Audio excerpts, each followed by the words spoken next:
Welcome to This Explainer. Today, we're going to cut right through the noise to look squarely at the facts, figures, and official data behind recent federal fraud enforcement. We aren't going to use any emotional language, and there's no partisan spin here. We're just going to take a precise, calm look at the exact numbers straight from federal and state agencies. Here is our roadmap for today. First, we'll be defining our core terms. Second, looking at projections and broad estimates. Third, healthcare fraud allegations. Fourth, proven fraud convictions. Fifth, immigration and parole systems. And finally, the broader context. Section 1. Defining the core terms. Before we look at the billions of dollars in estimates or dive into the specifics of federal indictments, we really need to establish a precise vocabulary. Let's start with hospice. According to the California State Auditor's 2022 report, this isn't just your standard medical care. It's defined exclusively as palliative end-of-life care for terminally ill patients who have a medical prognosis of 6 months or less to live and who have actively chosen to stop curative treatments. It's also vital we distinguish between two massive government healthcare programs. Medicare is a federal program generally designed for individuals aged 65 or older.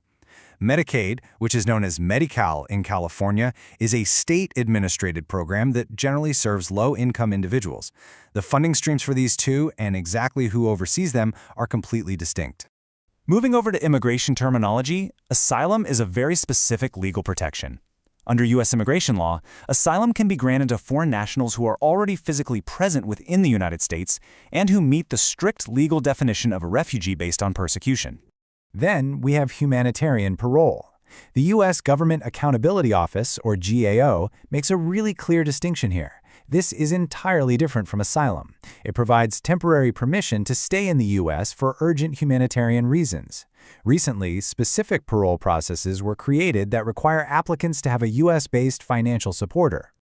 Finally, we have to draw a hard line between a naturalized U.S. citizen and an asylum seeker. A naturalized citizen is a foreign-born individual who has successfully fulfilled all legal requirements to obtain full U.S. citizenship rights. An asylum seeker, on the other hand, is an individual whose legal status is actively pending review.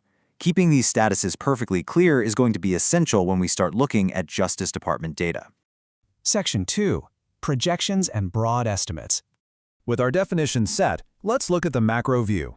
Keep in mind, these are models and projections, not finalized court cases. In a report published in April 2026, the GAO estimated that 15 federal agencies made $186 billion in improper payments across 64 programs during the 2025 fiscal year. This is a massive projection that represents systemic vulnerabilities. But here's where the GAO makes a really vital distinction.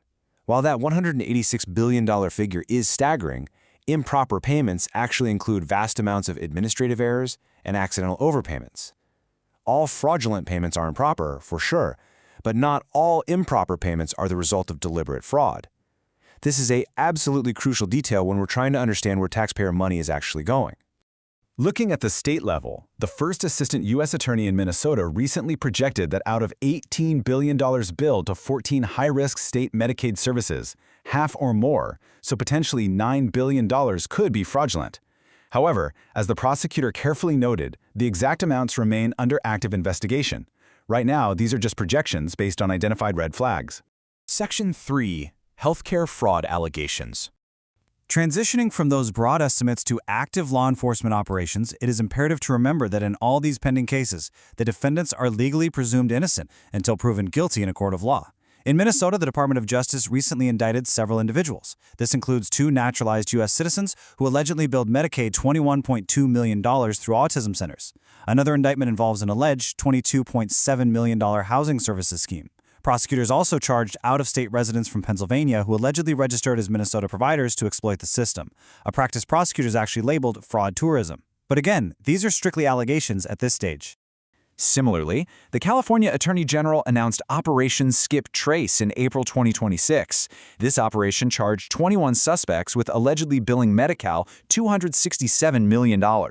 According to the state's investigation, these individuals allegedly set up sham operations and billed the state without ever providing legitimate end-of-life hospice care. Like the Minnesota cases, every single one of these individuals maintains the presumption of innocence. Section 4. Proven fraud convictions.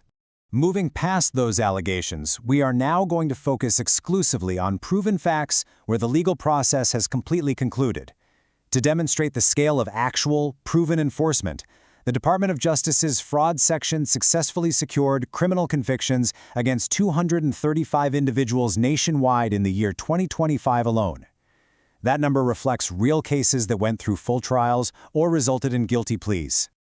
When we look at finalized cases documented by the Centers for Medicare and Medicaid Services, the outcomes are severe.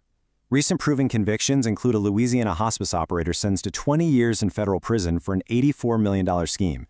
In California, residents were imprisoned for running $16 million in sham hospices using stolen identities. And in Texas, a medical director was imprisoned for his role in a massive $150 million conspiracy where he falsely certified unqualified patients as terminally ill in exchange for kickbacks. These aren't estimates, these are proven, finalized facts. Section 5. Immigration and Parole Systems. This brings us to a crucial separation in the official data. We strictly have to draw a line between application fraud within the immigration system and complex financial healthcare crimes. Application fraud involves issues like falsifying financial support forms to gain humanitarian parole. That is fundamentally different from the industrial-scale Medicare and Medicaid billing fraud we just reviewed, which, as the DOJ data shows, is overwhelmingly committed by domestic business owners and naturalized U.S. citizens. The data simply does not support conflating asylum seekers with complex healthcare billing conspiracies. Regarding application fraud specifically, the GAO reported in December 2025 that internal reviews identified significant risks in the humanitarian parole process. Investigators found widespread fraud indicators on supporter applications. This actually included the use of deceased individuals' information and fabricated identities submitted by U.S.-based sponsors. Because of these vulnerabilities, the Department of Homeland Security stepped in and suspended these specific parole processes to address the gaps in security. Section 6. The broader context. To really ground these billions of dollars in high-profile cases, we need to look at the systems as a whole. First, as noted across multiple state audits, while industrial-scale fraud undeniably occurs and costs taxpayers billions, the vast majority of healthcare and hospice providers across the nation operate completely legitimately. They adhere to the rules and provide essential, life-saving, and palliative care to vulnerable populations. The fraudulent actors represent a fraction of the total system. Second, regarding the immigration system, independent tracking data consistently shows a reality that often contrasts with public perception. Despite the identified concerns over application fraud in specific parole programs, the vast majority of formal asylum seekers do in fact attend their scheduled immigration court hearings when placed in those proceedings. So, looking at the hard data leaves us with a massive, high-stakes balancing act. How does a government rapidly deliver urgent, life-saving care and humanitarian protection while simultaneously building fortresses strong enough to keep out billion-dollar fraud rings? As taxpayers and citizens, that is the multi-billion-dollar question we have to demand answers to. Thank you so much for joining me for this explainer. I hope pulling apart the facts, the estimates, and the actual convictions gives you a much clearer lens on reality.